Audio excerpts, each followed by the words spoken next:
یہ اس لیے کہہ رہے ہیں کہ عمران احمد نیازی اور پی ٹی آئی کی حکومت نے معیشت کا وہ سینٹیمنٹ تباہ کر دیا ہے، معیشت کو بینکرپٹ کر دیا ہے اپنی نالائکی سے، اپنی نااہلی سے اور اپنی ناتجربہ کاری سے۔ اور اب پاکستان کے اندر وہ لوگ جو کہتے تھے کہ پچھلے بڑے کرپٹ تھے، میں آپ کے ذریعے دو سوال پوچھنا چاہتا ہوں اور عمران نیازی سے۔ یہ کیسے کرپٹ لوگ تھے کہ ان کے دور میں غریب کو 34 روپے کلو آٹا ملتا تھا؟ 1947 سے لے کر 2018 تک 71 سالوں میں آٹے کی قیمت ہوئی صرف 34 روپے کلو، اور نئے پاکستان کے 2 سالوں میں آٹے کی قیمت ہو گئی 80 روپے کلو۔ مجھے آپ یہ بتائیے کہ کیا چور اور کرپٹ حکومت میں عوام خوشحال ہوتے ہیں یا حکمران جیبیں بھرتے ہیں؟ یہ کیسی لوٹ مار تھی کہ غریب آدمی کو 34 روپے کلو آٹا ملتا تھا، اور یہ کیسے حاجی اور ایماندار ہیں کہ جن کے دور میں ان کی ایمانداری سے آٹا جو ہے 80 روپے کلو چلا گیا۔ یہ کہتے ہیں کہ پچھلے مافیاز تھے، شوگر مافیا تھی پچھلی حکومت۔ یہ کیسا شوگر مافیا تھا کہ 5 سالوں میں چینی کی قیمت 52 روپے کلو رہی، یعنی کہ 5 سالوں میں چینی کی قیمت 50 روپے کلو کی رینج میں رہی۔ اور یہ کیسے حاجی اور ایماندار ہے کہ چینی کی قیمت 115 روپے کلو ہو گئی ہے۔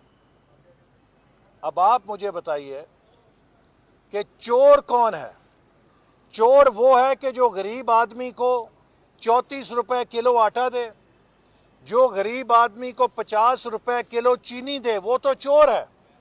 اور حاجی اور ایماندار وہ ہے جو غریب کو 80 روپے کلو آٹا دے، 115 روپے کلو چینی دے، اور بجلی کے بل اور گیس کے بل ایسے دے کہ ہر آدمی اگر وہ بل ادا کر دے تو بچوں کو روٹی کھلانے کے قابل نہ رہے۔ یہ حاجی ہیں، یہ ایماندار ہیں؟ یہ وہ جھوٹ کا ایک سموک سکرین تھی، یہ وہ جھوٹ کی کہانی تھی جو عمران احمد نیازی نے کھڑی کی، اور اپنی سیاست کی بنیاد اس جھوٹ پر، بہتان کے اوپر رکھی۔ یہی وجہ ہے کہ اس جھوٹ اور بہتان کی نحوست سے دن بدن پاکستان ڈوب رہا ہے۔ اور آخر میں مذمت کرتا ہوں اس غداری کے مقدمے کی جو اس حکومت نے عمران احمد نیازی کے کہنے پہ مسلم لیگ نون کی سینئر لیڈرشپ پر قائم کیا ہے، جس میں 2 وزیر اعظم ہیں، 2 وزیر خارجہ ہیں، سابق وزیر دفاع ہیں، اور سب سے بڑھ کر یہ کہ کشمیر کے منتخب وزیر اعظم کو بھی اس حکومت نے پاکستان کا باغی قرار دے دیا ہے۔ اتنے دن گزر گئے ہیں، میں امید کرتا تھا کہ یہ شرم کریں گے اور یہ کشمیر کے عوام سے معافی مانگیں گے، لیکن ان کو کشمیر کے عوام سے معافی مانگنے کی توفیق بھی نہیں ہوئی، اس لیے کہ یہ کشمیر کے سوداگر ہیں۔ انہوں نے کشمیر کا ڈاؤن فال کیا ہے، انہوں نے تشتری پہ رکھ کے مودی کو کشمیر پیش کیا ہے، اس لیے کہ میں یہ نہیں مان سکتا کہ پاکستان اتنا کمزور ہو گیا ہے، پاکستان کی ہیبت میں اتنی کمی آ گئی ہے کہ مودی پاکستان سے ڈرے بغیر، پاکستان کی ہیبت کو سوچے بغیر کشمیر پہ اتنا بڑا انتہائی قدم اٹھا لے۔ اگر پاکستان کی ہیبت کم ہو گئی ہے تو یہ بھی افسوس کی بات ہے، لیکن اگر پاکستان کی ہیبت اور طاقت میں کمی نہیں ہوئی ہے تو پھر مودی نے اتنا بڑا قدم ان کی انڈرسٹینڈنگ سے کیا ہے ان کے ساتھ ملی بھگت سے کیا ہے اور عمران احمد نیازی نے کشمیر کا سودا کیا ہے۔ لہٰذا یہ قوم ان کو سقوط کشمیر کا مجرم سمجھتی ہے۔ جہاں انہوں نے پاکستان کے مفادات سے کھیلا ہے، یہ آج پنجاب کے سب سے بڑے صوبے سے بھی کھیل رہے ہیں۔ وسیم اکرم پلس حکومت نے پنجاب کے ہر شعبے کو تباہ کر دیا ہے۔ صحت تباہ ہو گئی ہے، غریب آدمی کا مفت علاج ختم ہو گیا ہے، تعلیم تباہ ہو گئی ہے، انفراسٹرکچر تباہ ہو گیا ہے۔ لاہور شہر جو ایشیا کا خوبصورت ترین شہر بن گیا تھا، آج گندگی کے ڈھیر لگے ہوئے ہیں چپے چپے کے اوپر۔ آج عام شہری لا اینڈ آرڈر کے ہاتھوں اتنا تنگ ہے کہ ہر جگہ چوری، ڈاکہ، ریزنی، خواتین کے خلاف جرائم یہ روزمرہ کے معمولات بن گئے ہیں، اور حکومت چوروں کو پکڑنے کی بجائے موٹر وے کا مجرم نہیں پکڑا جاتا، میڈیا کو کہتے ہیں کہ اب آپ نے موٹر وے کی خبر نہیں چلانی چونکہ ہماری نالاکی سامنے آ جائے گی۔ اچھا احسن صاحب، یہ فرمائیے گا کہ جو پی ڈی ایم کی جماعتیں ہیں تمام اکٹھی ہو رہی ہیں، اس میں مولانا فضل الرحمان جو ہیں وہ صدر ہیں، کیا آپ سمجھتے ہیں کہ عام ماضی میں دیکھتے رہے ہیں کہ مولانا فضل الرحمان لاہور آتے تھے تو ان کو کسی نے ویلکم نہیں کیا تھا، اب وہ گجرانوالہ میں پی ڈی ایم کے جلسے میں شرکت کا اعلان انہوں نے کیا، کیا آپ سمجھتے ہیں کہ یہ اتحاد چل پائے گا؟ اور پیپلز پارٹی کے جو تحفظات ہیں، کیا مسلم نواز کے بھی تحفظات ہیں ان کی صدارت پہ؟ دیکھیے، پاکستان ڈیموکریٹک موومنٹ سیاسی اتحاد ہے مختلف سیاسی جماعتوں کا، جن کا بنیادی ملک کے اصولوں پر اتفاق ہے۔ اس میں مذہبی جماعتیں بھی ہیں، اس میں سیکولر جماعتیں بھی ہیں، اس میں قومی جماعتیں بھی ہیں، علاقائی جماعتیں بھی ہیں، لیکن وہ سب متفق ہیں کہ پاکستان کو آئین کے مطابق چلاؤ، پاکستان میں قانون کی حکمرانی کرو، پاکستان میں پارلیمنٹ کی خود مختاری بحال کرو، پاکستان کے اندر عام آدمی، غریب آدمی کے معاشی حقوق کا تحفظ کرو، پاکستان کے چھوٹے صوبوں کا عدم تحفظ ختم کرو اور 18ویں ترمیم کا تحفظ کرو، پاکستان کے میڈیا کی آزادی بحال کرو اور ان کی آواز کو نہ گھونٹو۔ یہ وہ بنیادی اصول ہیں جن کے اوپر پی ڈی ایم اکٹھا ہے، اور مولانا فضل الرحمان صاحب کا نام نواز شریف صاحب نے تجویز کیا تھا اور جناب بلاول بھٹو زرداری صاحب نے اس کی تائید کی تھی۔ تو لہٰذا کوئی اختلاف پی ڈی ایم کے اندر نہیں۔ 16 تاریخ کو گجرانوالہ میں پی ڈی ایم کا جلسہ اس حکومت کی رخصتی کے سفر کا آغاز ہوگا۔ حسن بھائی، یہ مولانا ایک منٹ خاتون کا کرنا تھا۔